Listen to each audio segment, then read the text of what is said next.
La capital aragonesa contará desde el 1 de julio con un nuevo centro de salud. El equipamiento, que ha sido visitado este lunes por el presidente del Gobierno de Aragón, Marcelino Iglesias, y la consejera de Salud, Luisa María Noeno, ha costado más de 6,5 millones de euros y dará cobertura sanitaria a los emergentes barrios de Valdespartera, Montecanal y Rosales del Canal. Este centro que dará servicio a una población de 30.000 habitantes.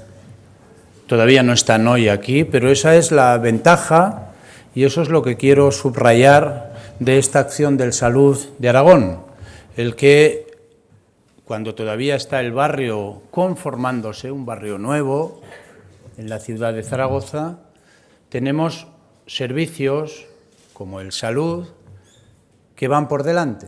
El ambulatorio se pondrá en marcha con una plantilla de 12 facultativos y a partir de septiembre incluirá los servicios de matrona y asistencia social. Un crecimiento de los servicios que será exponencial al crecimiento demográfico de la zona. Dado que la zona básica de salud de Valdespartera-Montecanal está actualmente conformada por 9.000 personas residentes en Rosales del Canal, Valdespartera y Montecanal, la actividad se va a iniciar de acuerdo con estos parámetros demográficos con un equipo formado por 5 médicos de familia, 2 pediatras y 5 enfermeras, oferta que se irá ampliando al ritmo al que crezca la población. Los servicios de matrona y de trabajo social se iniciarán en este nuevo centro en el mes de septiembre. En la actualidad existen en la comunidad un total de 124 centros de salud, 75 de ellos situados en zonas rurales, así como 1 millar de consultorios médicos.